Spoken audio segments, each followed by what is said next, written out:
Thank you guys for joining me today on today's podcast episode. Today I have Aleksandar Sujica. He is a coach who helps founders, leaders, and entrepreneurs through his coaching business. He's actually a gentleman that I met through our mutual coach, JP Morgan. And the guy has a wealth of knowledge, and I'm excited to have you on here, not just because, of who you are and how I know you as a coach, Aleksandar, but it's also, you're a dad and you got one on the way. So you got an awesome perspective looking forward. So, dude, thank you so much for joining me, man. Pleasure. So, Aleksandar, what is your happiest memory as a dad so far?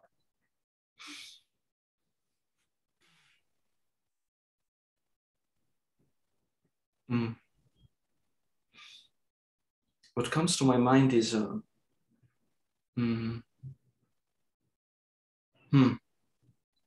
it's not so much of a memory that it's a place that I have that I'm very familiar with, which is like I carry in myself what my mom was for me and the relationship we had. And like when I'm with Luca, my son, there is nothing easier for me to do. And I know exactly what I'm doing. And it's not conceptual, it's not goals, it's not something precise in that sense.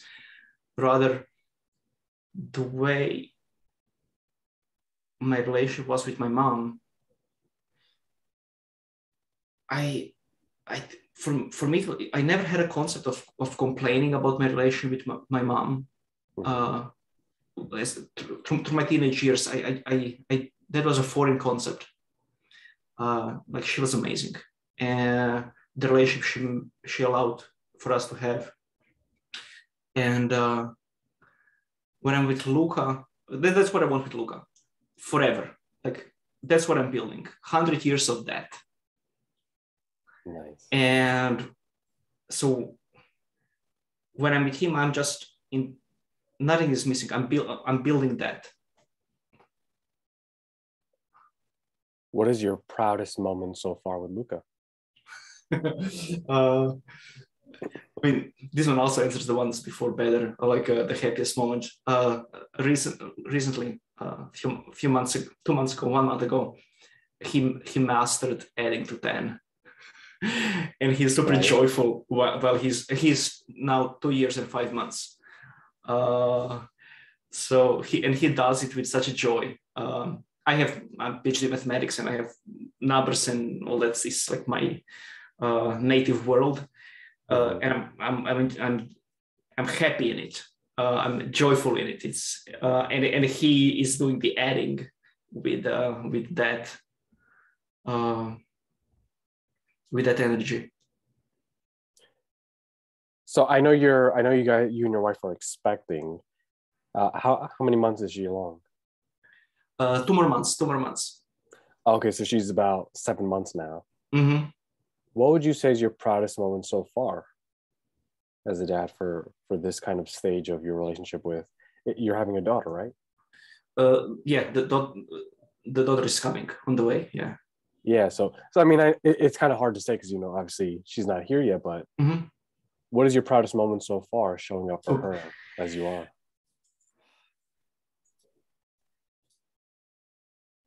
I'm showing up for her very differently than I showed up for Luca.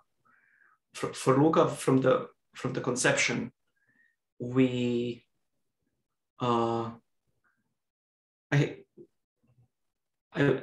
I started developing a relationship with him and like touching the belly and like knowing how big he's, like chia seed, like a grape, like a apple. So I had connection with him from the start, and with Emma, her name will be Emma. I don't have it. I don't have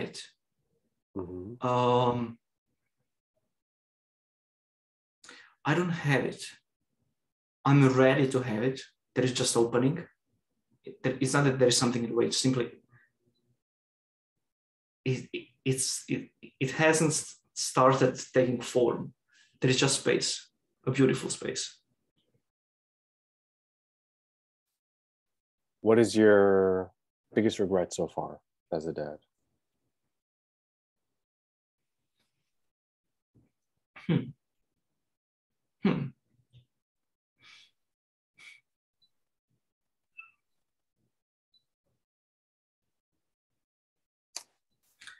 My mind doesn't lend to that concept in general, but I'll keep looking.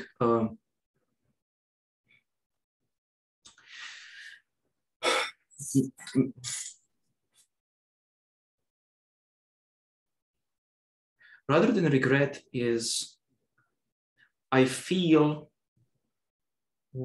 when I'm with him, when we are not in the space that I just described before, like that I had with my mom, that I just know it on a feel level. When I'm not there, immediately I feel it, I'm not there. And I immediately start moving. Like there is no time for regret. There is no time for anything else except seeing clearly, I'm not there. What is it? And starting going in the direction. So nothing is lingering like a regret would. It's something is missing, and instantaneously I'm looking what it is. I think that's an amazing skill, and I'm glad I asked that, and I'm glad that you answered it this way, because like knowing you, I was like, okay, but yeah, he probably doesn't have any, because he doesn't think of things as regrets, but it's like, I love how you showed up in the answers in the sense like I don't let it become a regret, or I take action immediately, and it's like it's almost like a check engine light. You could either let it go on for months at a time, or you could address it really immediately. Mm-hmm. I think that's a powerful skill for any man listening to this to hone in on. And I'm curious, like you mentioned, your mom a lot.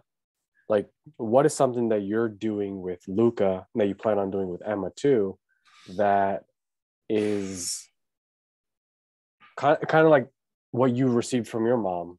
Mm-hmm. Was your dad in the picture too? Yeah. Yeah.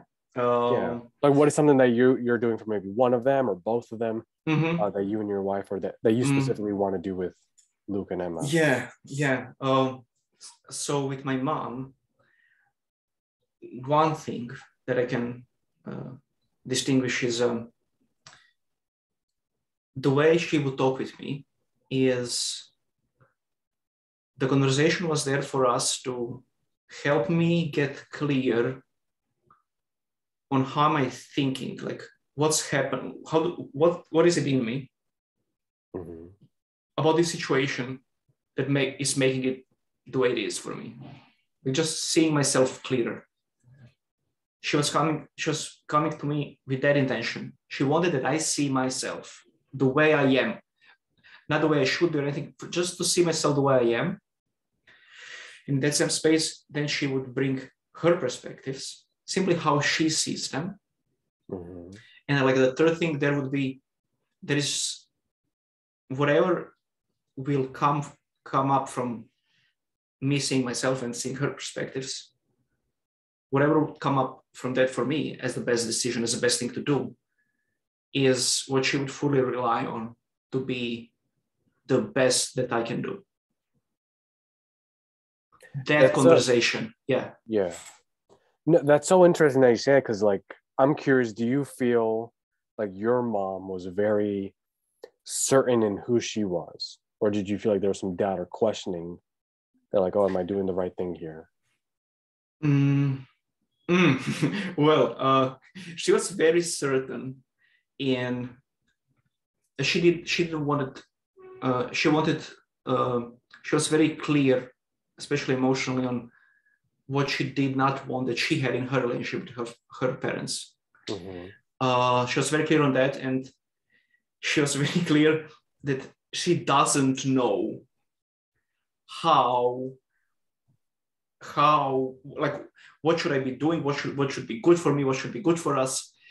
So in that full acceptance of not knowing, she was reading lots of books on how to do it, to learn, but she was observing me so carefully. And when she would speak with me, that observing would result in me seeing myself more clearly. Because she was honest to being like, yeah, like, what are you thinking? Like, yeah, what led you to do this? Let's see. Not like, why would you do this? Rather than like, yeah, like what is it? Let us see it. Let us see it. And I'll show you what I see, and then we go from there. Because I think the reason I asked that is like there's like to me, from what I'm seeing, at least from her approach too, is also like, look, I know who I am. I know what the rules are that I want to have in my life, that I want to have in my family's life. I know, just like you said, I know what I want to do for me. And like, again, it's also different than speaking with her as I'm speaking with you, because this is your perspective of her. But it's like, it's almost like I know exactly who I am and what I'm gonna do. Even in the parts that I don't know, I know I'm gonna figure it out. That it doesn't really matter what you do, because I know where we're gonna go. And like there isn't really a questioning, there really isn't a doubt. And I think there's also like a sophistication. There's like, you know what, like maybe I don't know the answer, but I'm gonna figure it out. And maybe I do know the answer, but I want my son to know, like, how can I approach it in the sense like, yeah, I know the answer, and it's not just my way or the highway, it's my way. Like, it's like I know the way. Let me help him get on board with that idea. It's almost like she's like, it's almost like leading, not just like being a rule maker. It's being a leader. Yeah, and what I would like to point out in the way she done that is she was honestly open that, like, okay, she has a solution where to go, but she would enter the conversation really honestly. Conversation might end up with us not going there, but to a better place. That was so, now when you ask me, like I'm really putting it in words, but experientially it was so obvious for me that this conversation is asking from me the thing clicks for me. So if she's whether leading somebody, whatever is happening in the conversation, it's expected that it clicks for me, that it first clicks for me before I get it done. And like to give you like something to highlight, that is sometimes it would not click for me, not often. And she would, one example in high school was smoking weed. And I talked with her about it, whether to do it or not. And I could not see the wrong in it. And she could not give me a perspective that makes it click, that I see it as wrong. And I was just honestly not seeing it as such. And she asked me, one of the few times she asked me to just do this for her without getting to the point of clicking it for me. So I did not smoke weed, but not because I had to do it her way. It was like, okay, it's not such an important thing for me to do. And I'll do it aware that it did not click for me.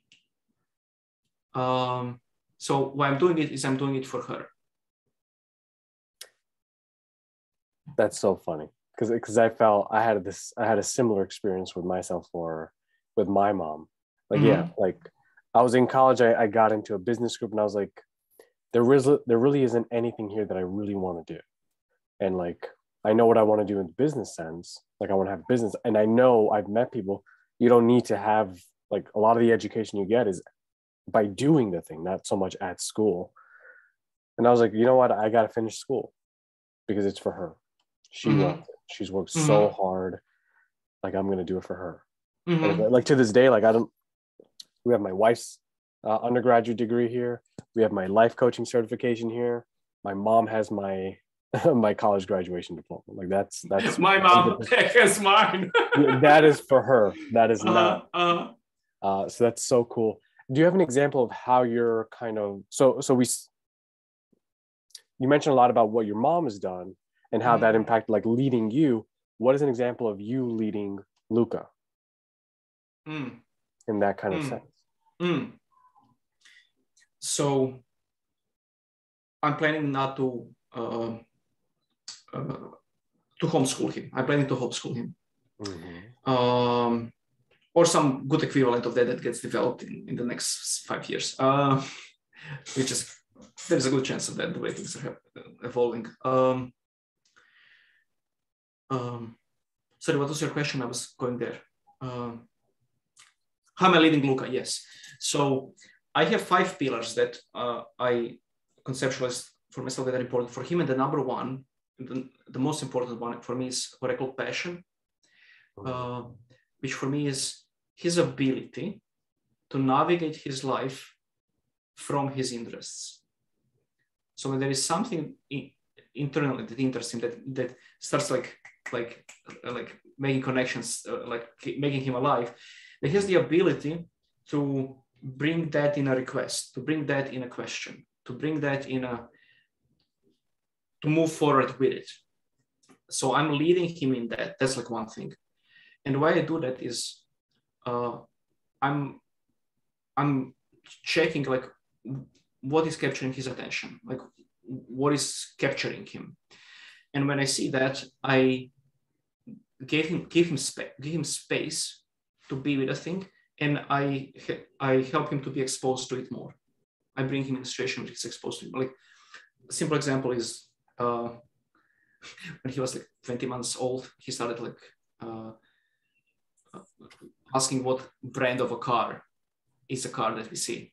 And I don't care about cars. I'm not a car guy. And then we started creating games with that. And like a few months later, we would like be running in the street and him in my arms, and like he would be saying like BMW, Mercedes, Hyundai, Volkswagen. So I was just following his interest. So how I see that as my leadership to develop this ability for him to guide himself based on his interest is I'm just imprinting him with tons of these experiences where at the moment that he feels some internal clicking, something coming alive, he finds himself having space, freedom from the other stuff, and exposure to that stuff. And that's just his life constantly. So when he will be 7, 10, 15, I see that will be so natural for him that when something sparks interest in him, that he's expecting, he's pulled into creating space and being with the thing. That's how I'm seeing that. Yeah, I think it's such a wonderful thing. How old is he now? 2 years and 5 months. Yeah, like that's amazing. Like for me, like I wrote some of those things down because I'm like, like that's kind of what I did. That's what led me to coaching. And it took me a while to get into that space because it was like, oh man, like I didn't give myself space. I didn't expose myself to it. Like I had an exposure to it, but I didn't expose myself more and more and more to really foster it. It was almost like the doubt started coming in, like, oh, you can't do this. And it's like, oh, like at 2.5 years old, it's like, yeah, that's a great time to start developing. Like, imagine if you develop that skill, what's going to create from that? So many people, like, I don't know what to do. Even the pandemic, people are quitting their jobs at an alarming rate. Like, this is not what I want to be doing for the rest of my life. Powerful stuff, man. What about the flip side to that? What is something that your parents did, your mom, your dad, or both of them, that you're doing as kind of as an upgrade with your kids? Yeah, and we can touch my dad. What I have here related with my mom is she had this conversation that I described that she would always provide for me. I would say, if I put it as a distinction, it was conversation about the truth. What's going on, like to see myself clearly, see her perspectives clearly, and see clearly what's obvious for me next. It was about focused on the truth. And when I was around 20, the conversation started having manipulation in it. If I say it roughly. So it was time for me to choose university when I was 19. And I had predispositions for mathematics, logic, that type of things. But I also I had interest in sports. So I was choosing between going to mathematics, to study mathematics, or sports. I don't know how to say it in English. Athletics, yeah. Or say it in English, say whatever way you want. You speak Spanish, right? Un poquito. And we found ourselves in a conversation where she would be giving exclusively positive sides of taking mathematics and exclusively negative sides of taking a path of studying sports. And even the conversation would lose the logic. She would say, like, I have a friend that has a daughter or son, I don't know what was it, and 3 years after the university, they finished the sports university, and they still cannot find a job, or don't have a good job or something like that. So I found her, something in her, I would say the fear of me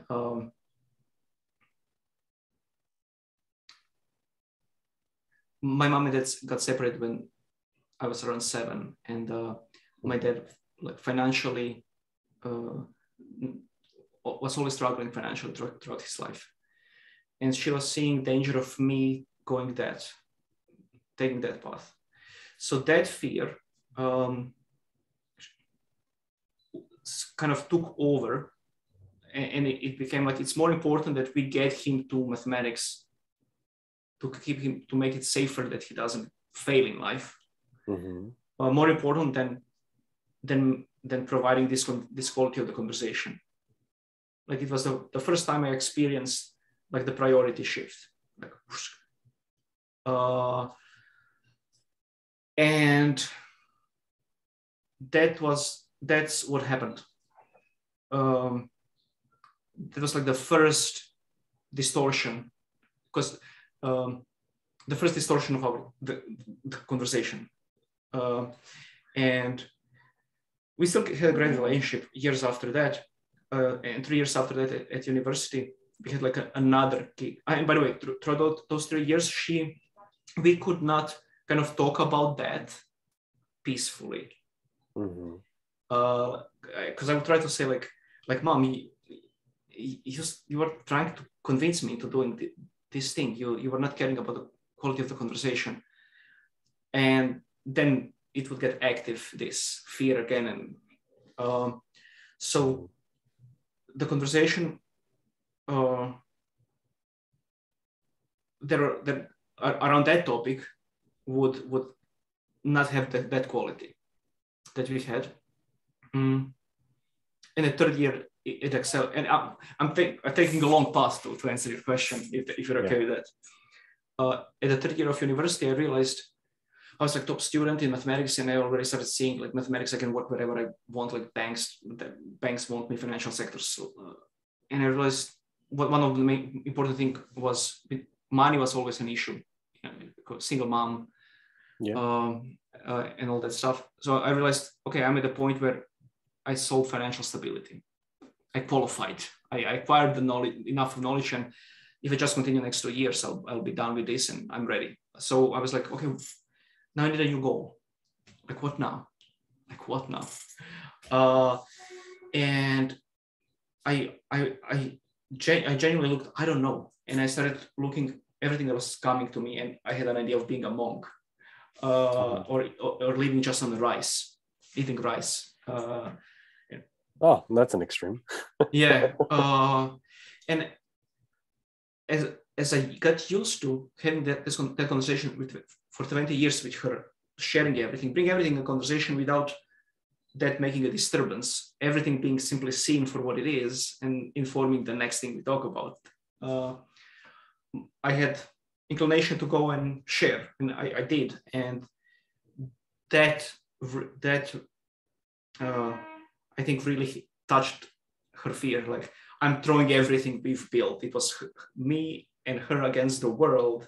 Mm-hmm. And we came so far. I'm third year of university. I'm like such a good prospect in mathematics, and like things are in front of me. And now I want to drop it all. Mm-hmm. I want to like peace on everything we've created. Like emotion. If I put the words on her emotions, that's how it would be. And that was kind of always in the conversation from that moment on for years and years around that topic. Well, did you graduate with mathematics? Yeah. Did you do a job in mathematics? And I went to take on a PhD, and then I've done finished my PhD, and then I turned to coaching, which is another story. Because I'm curious, it sounds like the strength that we mentioned in the beginning, like with that question of like what you're doing with Luca, it sounds like it's also like, again, like a strength overextended becomes a weakness, or her strength like got overextended to the point like, okay, now it is going to be my way or the highway, but like there is no other option. Would you say that's accurate?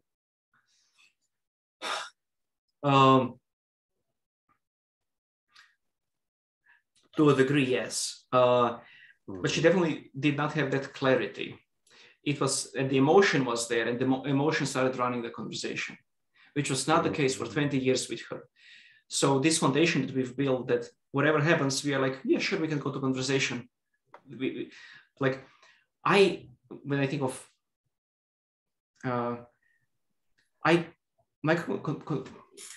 I'm always relaxed when I think about my relationship with my mom, even through all those things, those times. Like I know in my head, we're gonna sit and we're gonna be in the conversation. We look at things, and nothing can happen wrong. Only thing that can happen is the thing that will happen. That's such a, like, for me, it's unimaginable that I have a problem with my mom.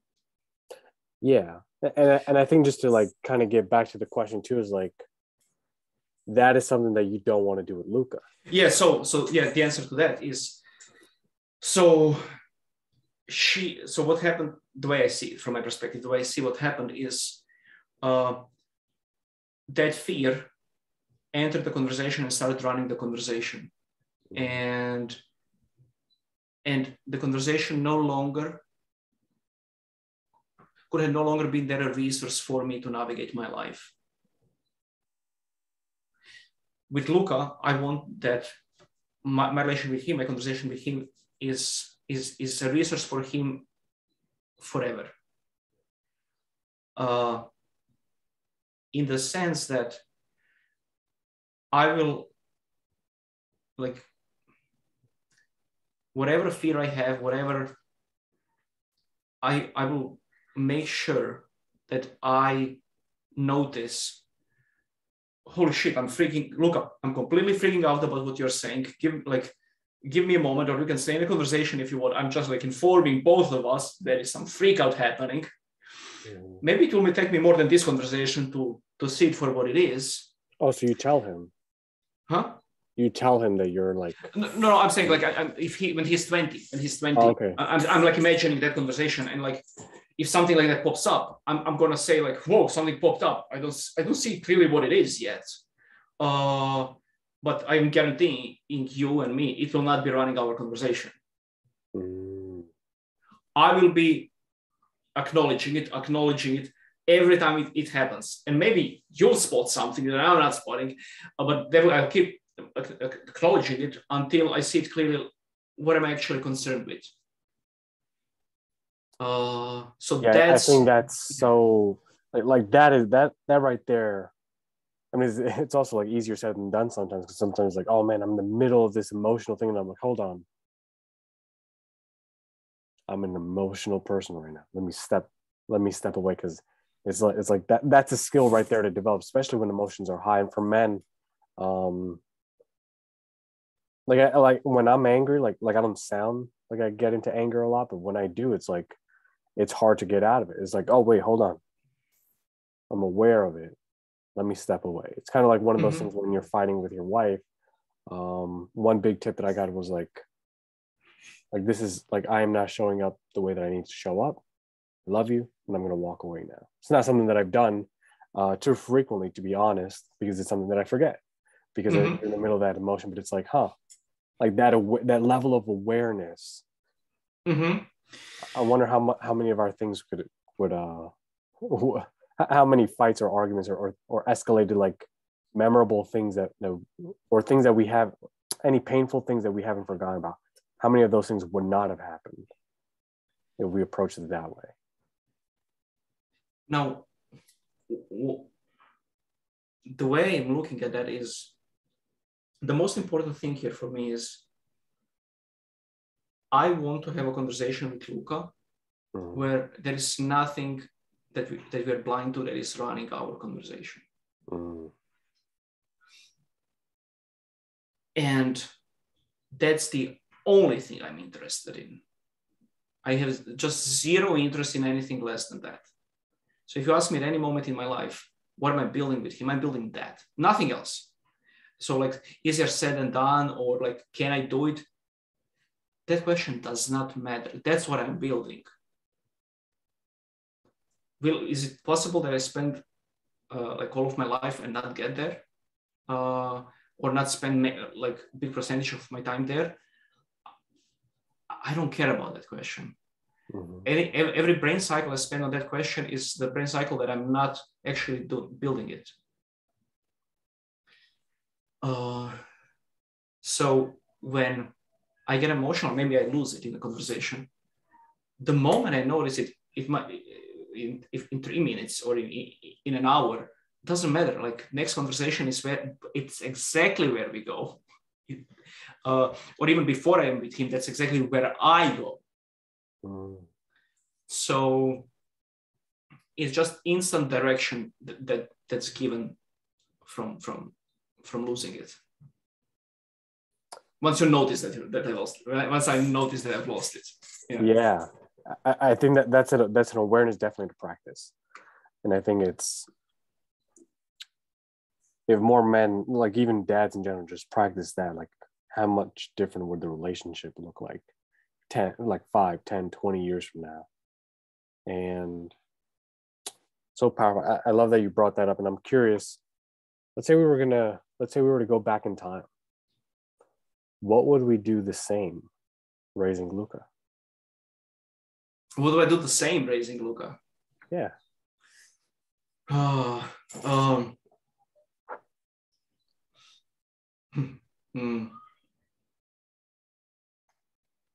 I started putting him to bed 3 months ago. That's so cool. I will do it again. So we go to bed together at 9, and I fall asleep, but I wake up much earlier than him. Yeah, that's a great thing. I will do it again. What else? It's super cool. I have a feeling like I would do so many things again.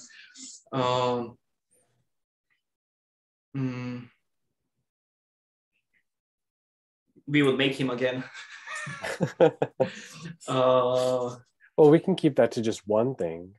I'm curious, what is one thing, if you, on the flip side of that, what would you do differently? And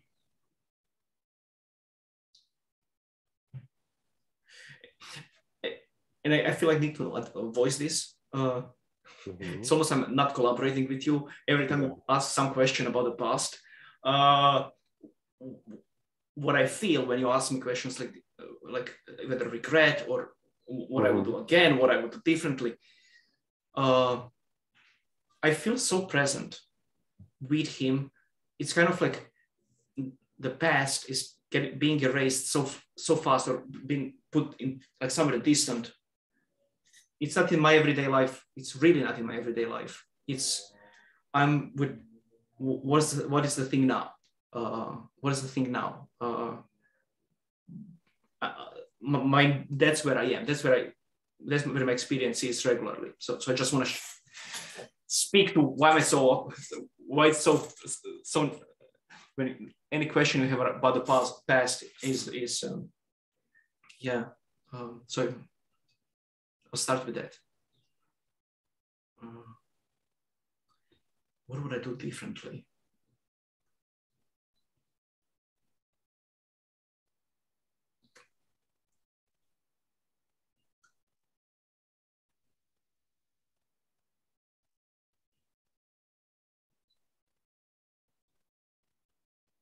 Nothing's coming to my mind. That's I will keep. okay. I will keep it here on the shelf if it comes. I love it. Yeah. And with regard to what you said about, go like putting him to bed and just going to sleep with him, like why is that so important to you?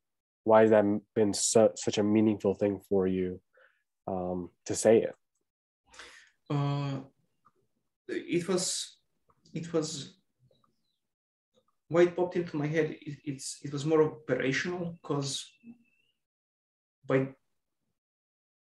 until then my wife was going to bed with him, and they had a dynamic where he was still on breastfeeding, and he was waking up every 2-3 hours. Even 2 years old, he was being on that schedule, and we kind of were blind to the possibility that actually, if he sleeps with me, it could be great.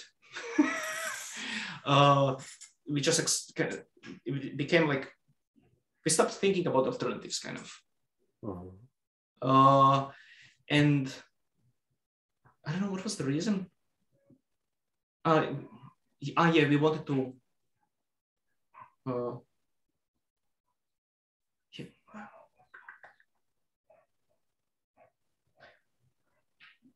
Or maybe I don't know what was the reason exactly, but then we started, and in the first night, I spent an hour with him in the bed crying. So he fell asleep first, and then woke up with me and like, what's happening? And he was crying for an hour, but I was with him. And I asked him, like, where is Luca? And he's like, with Mama. And he was in his head with Mama and missing her and all that. And I brought him here. I was like, and where is Luca now? Where is Luca's hand? And he here. And kind of he came back to reality, and from that day on there was no problem. And that's why it came to my mind. We were just blind to it, and maybe I can generalize that in that. Well, why is that so meaningful to you? I mean, there's something huge that came up for me, but I want to ask that question, like, why is that so meaningful to you?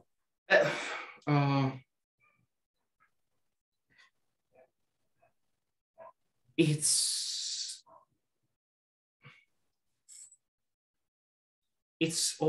obviously a good thing. Like on every level, it's obviously a good thing. But why it popped up? It's because we were not even thinking about that possibility. That's actually the obvious one. And I love the way you said, like, kind of like, I don't know what it is. I don't know if it's a strategy or anything, but it's like bringing him to the present. Not like tell me more about that. Like, how did that come about? Where did that come from? Like, is that just a coaching thing that you've done? I mean, it's not like a coaching thing. Like, it's in my bones to. I have awareness of internal experience, and like I'm so attuned to what's going on internally with him, and I can like literally see he's there with the mommy. He's thinking like it's like there is white duvet on the bed. There is him in his thoughts. It's as obvious to me, and like just in seeing that, it was obvious for me, like for two of us to come here, and that was something we already kind of played with it, like where is Luca's hand? So I just like draw upon that as a way to bring it there. So it's not like a technique, even though it could be. maybe a small tangent. I want to say something about this, like technique type things. Is everything that I've done well, that I see has done well. Like he's like super good with numbers. He's like good with letters. He knows that like basically 98% of car brands that pass in the street. I can bring him to present moment. Like all those things that are working well, none of them were like I read in a book something and applied. Rather, I was present to him. I was present to him. I was feeling what is alive for him, what is clicking, where is he, what's happening. And that would then give me where to go. And I would then go and I would just find some resource that works for the moment. Sometimes I would like the day after or something, go online and check some stuff. But the point is, it would start with this. He would basically inform me. Like I said with my mom, she would like, first thing in the conversation is to see myself clearly. Like my first thing is to see him clearly to the best of my ability. Like, and then it's kind of obvious where to move for me. Like that's how all the things that work amazing with him, that's where they start. That's so cool. Like, it's just like bringing him to the present moment. How can I see him clearly to the best of my ability? And how can I bring him back here? I like, to me, it's just stupendous. Like how you said, like, look, where are you? I'm with mommy, or I'm with mama. And I'm like, where are you right now? And like, kind of like using that visual, like I'm with dad. And just like that experience that you've had, it's like, yeah, like now you're here, you're good. Good. And like that's so, like, again, like I'm not a dad yet. And like, to me, like just hearing that is like, yeah, like that's just so, it's almost like parenting skills and strategies, like how to get your kid back to the present moment, calm down, instead of crying or freaking out, and just like get them to the present moment so that they can feel good again and feel safe and secure. I'm curious, do you have any other examples of that? Yeah, that's definitely ever present. It's ever present that I'm bringing him to the present. Or I would say other way. I'm not taking him. It's either I'm bringing him to the present or I'm not taking him away from the present. And like one example is, you see this often when parents are with their kids. They meet you or a friend or someone, and kids like hug the leg or turn away, and then they say they are shy. Yeah. Like it breaks my heart, and I never put a label on him. He's shy. He's not even positive labels. Positive labels, something okay, but like not randomly. But negative, never. An example of that is like an uncle from my wife. He's a businessman. He's like 100 kilograms, like 220 pounds, and like strong voice and strong presence, like a leader. And he came to visit. And Luca was at first, he was at 1 year, a little more than a year maybe. Like not sure, and even would start crying. And I would never say he's shy or he's afraid of strangers or anything like that. For me, it was always, he is now with what's here, and he's in process of creating a relationship with it. He's in a process, and I will not enter and like create a relationship as shy, and like let him like, okay, you're shy, keep looking at your mom's leg, and don't engage with the reality. I will never do that.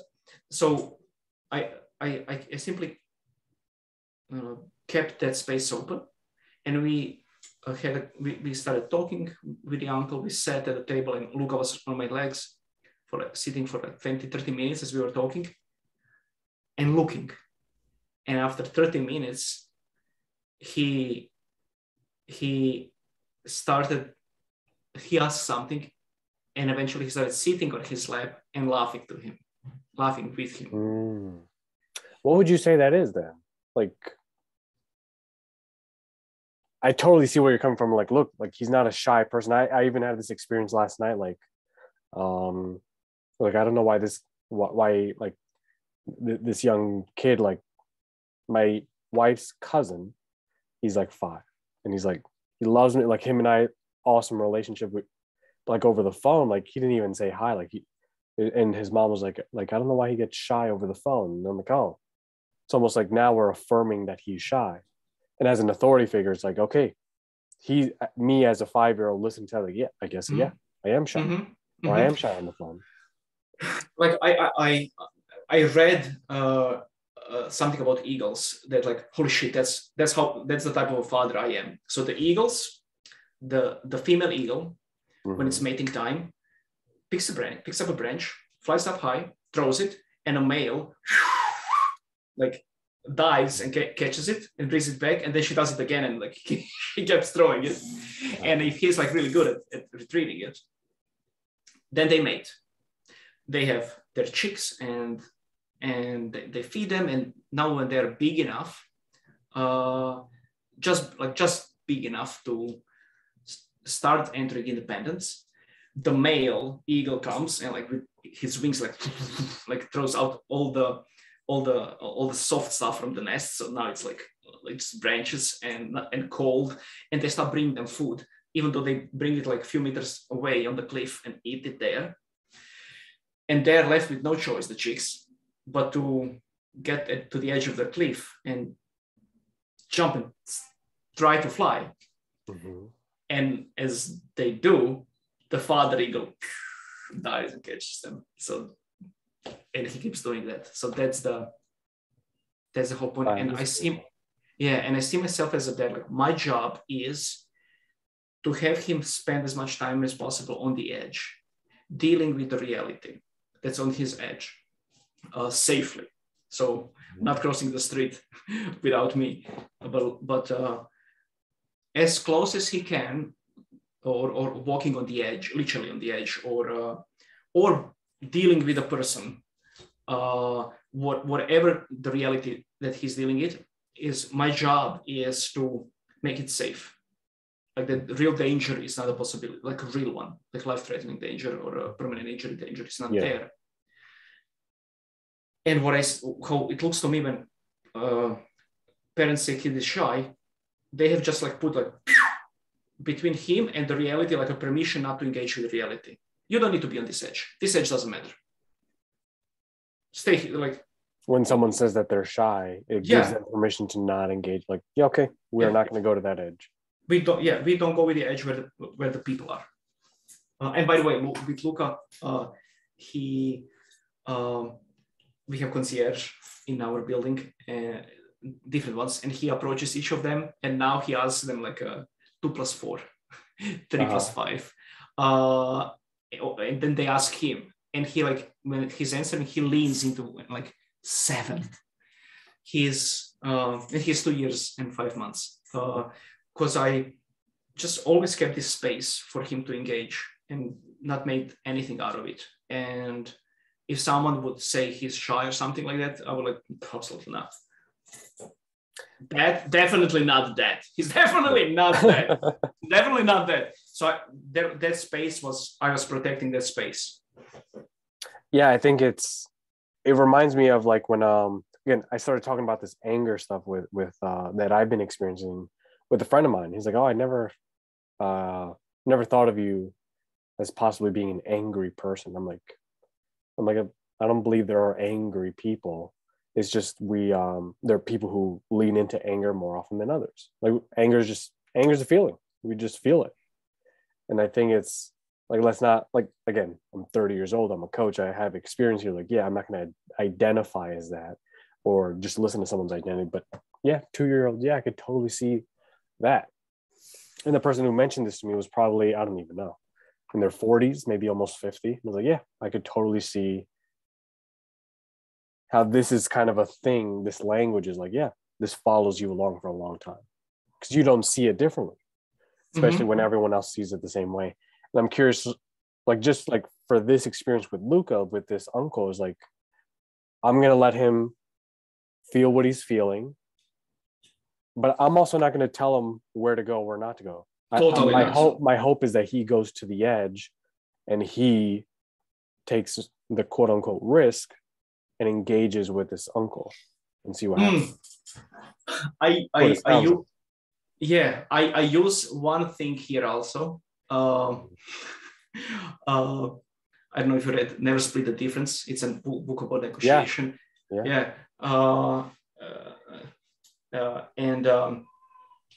have negotiation starts with a no.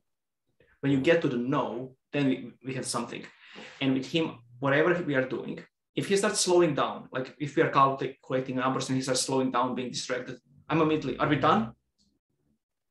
And he's like, no. And then he's like, 8. He calculates the thing.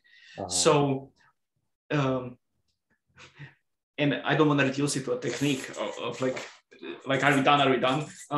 What for me that is I want that he really experience himself as a free agent, as a free person, as he making the decisions. So when we are calculating numbers, like there is no way he'll be doing it because of me. Sure, I'll expose what I have internally, the love for numbers and all the stuff as I do, but I will do zero pushing into it. The moment he starts slowing down, I will basically turn the pushing the other direction. Like to check, like if he's not interested, to like, okay, great, like we'll push you somewhere, like push you away from. So I'm always like, are we done? I'm like, do you want to talk with concierge? And if he always wants to talk with concierge, by the way. So this is another good example. But I'm basically always listening to the slightest slowdown, and I'm ready to stop. Like it's not about me. Like I don't need him to be great with numbers. I don't need him to be great with people. I don't need him to do anything. What I want him is that everything's coming from his interest. And what if he didn't engage with that uncle? What if he stayed on your line? Yeah, perfectly fine. Perfectly fine. Would there be a conversation with him at all about it, or? No. Well, it would be if I would notice something strange. But I'm pretty sure there are situations where he does engage with stuff. But that's not. It's not a problem. It's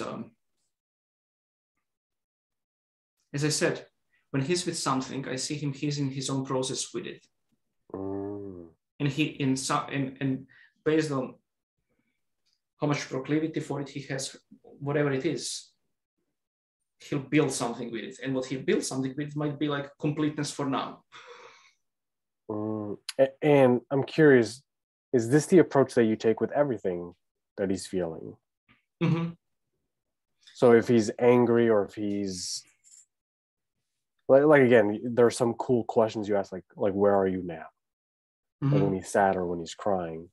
But it sounds like, again, at the end of the day, it's like what you learn from your mom. You're leading him with the question. Like, again, it's coaching.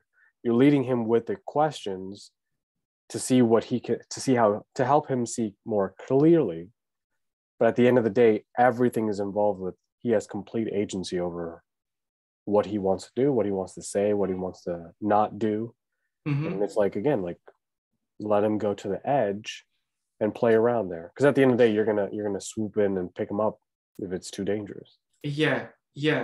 And maybe it's now time to add. There are times when it's time to get home fast. From where we are going to get home, it's time to get fast because I have a coaching client or whatever it is. And then that's what's happening. We are going home fast. That's what's happening. It becomes it's given to him as part of what is. It's not something negotiable. By the way, I'm making agreements with him. Like okay. I propose an agreement, and then when we shake hands, he says it back, like what we agreed upon. Like I'll play one game on the phone, and after that I'm gonna give 5 to Papa, and then we go to bed or something like that. But so maybe touching on my way or highway. So sure, there are times you're a parent. So there are times when you have to do something that they don't understand, or you have to do something that you don't have time to explain, or something in that neighborhood. Then it's very important that I'm clear on what I'm doing. We are moving fast because I'm meeting with with a person that I'm going to help. That's what's happening. I'm very clear. And by the way, if I've noticed when I'm not clear, because when I'm clear, he takes it as part of reality and we go with it.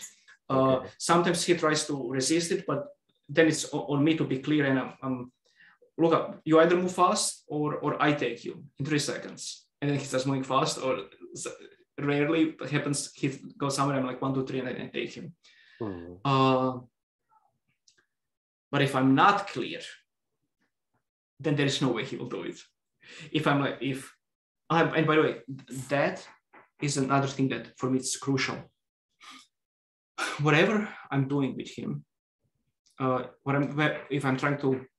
if we're in a restaurant, that's recent, and and with my wife, and he's eating like a little savage. By the way, he loves all the food, and he is eating like very fast. On the way he's using the spoon and fork, he could do it better. For me, it's crucial that I don't, when I'm saying use the fork like this, because it's crucial for me what reason will I give it to him. I cannot give him a lie. I cannot say, cannot make a, like, I'm trying to find a good reason, good example.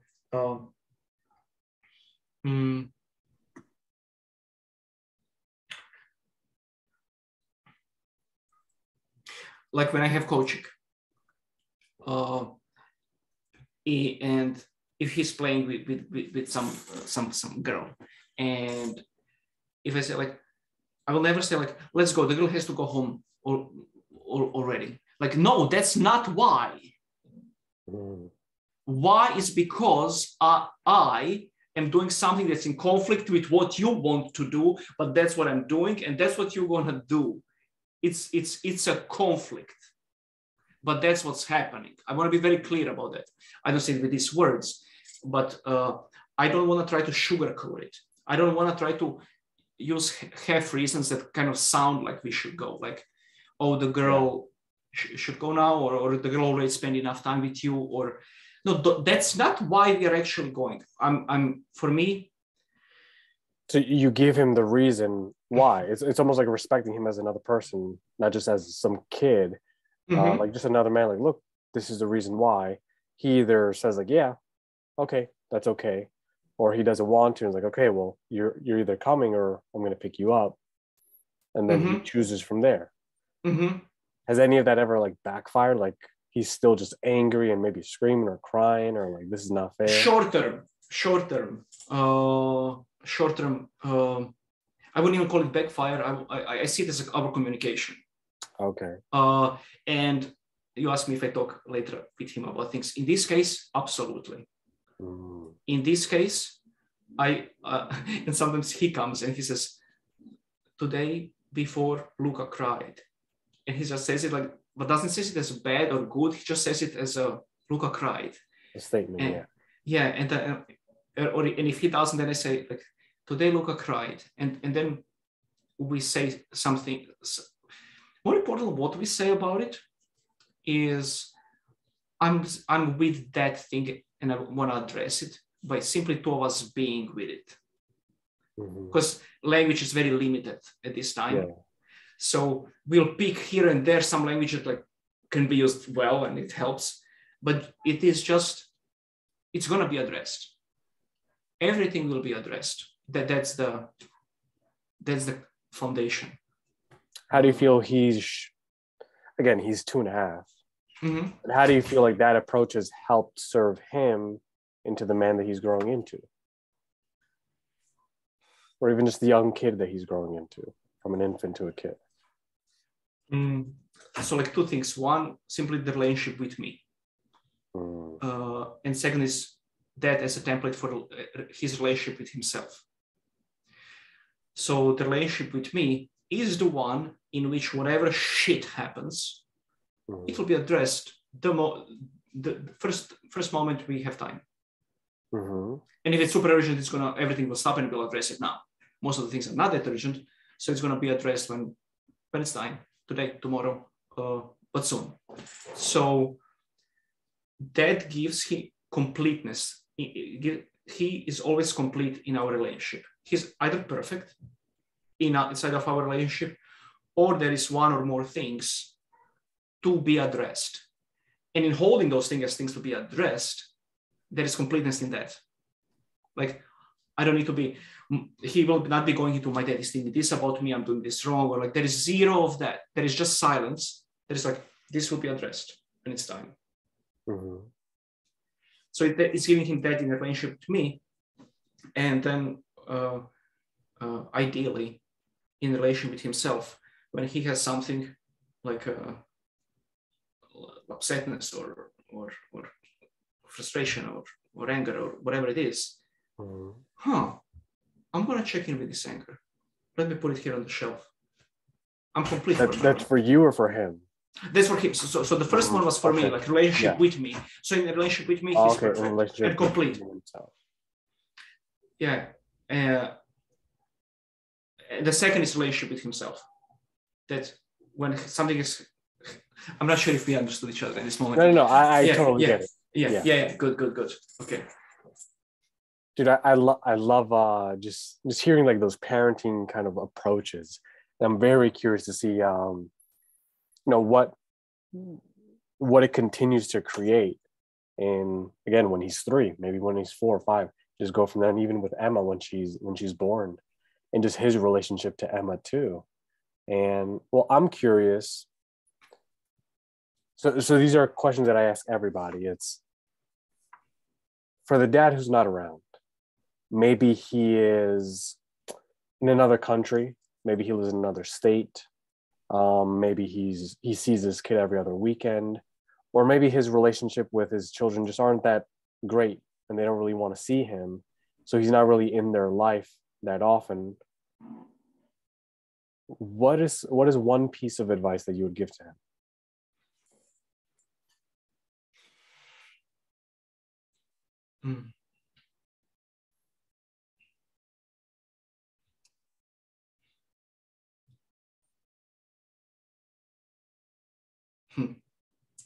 Address what's there to be addressed.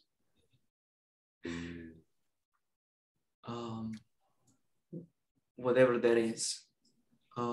It might be literally, I'm seeing you once every month. The scenario you explained. Let's talk about it. This is the one time I'm with you this month. Let's be with that. Let's address it. Let's make it complete. So you're about to be a new dad to a new person. But what would you say, what is one piece of advice that you would give to a dad who's expecting, or maybe he's a couple weeks, couple months out from being like, maybe he's had a kid and he's already like 2 weeks in, or maybe a month out. What is one piece of advice that you would give to him?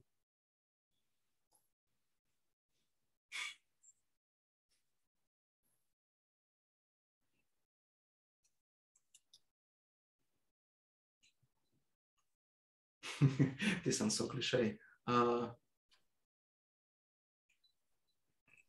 with what's true for you. And to expand a bit on that, like with Luca, from the day one of conception, as I said, I was already having a relationship with him. And that just was what I'm having with him. And when he came, I was already connected with him, and I was just true to that.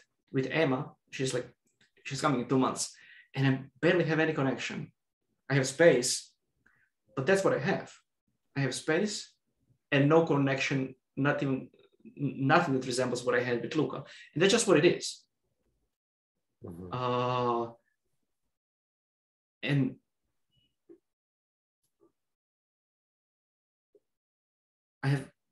I go with that. That there is no shoulds. If you don't feel anything for the first whole year, you don't feel anything. Be with that. So like whatever I feel with Luca and Emma is, I just let it inform my thinking. I don't let it kind of get stuck like, oh, I don't have a relationship with Emma yet, so I'm bad. No, I don't have a relationship with Emma yet. Now I have something. I have space. I have space. By the way, there are a few more things that came. But okay, to answer your question, I will not expand more. Yeah. And so this one isn't for me. This isn't for anyone listening to, specifically, except for these two people. What is something that you want to tell Luca, and what is something that you want to tell Emma?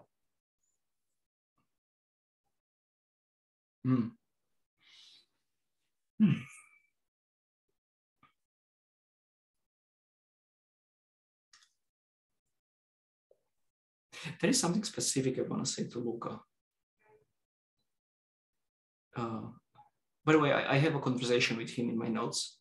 Every time something comes in, I tell him in that he's not ready for it. But and this is, in fact, me speaking to the boy in me.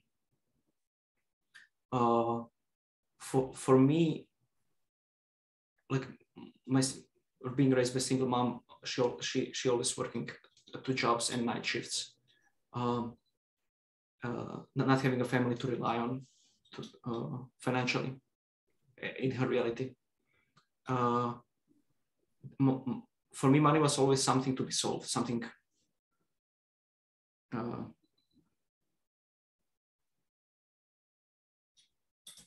that might not be solved.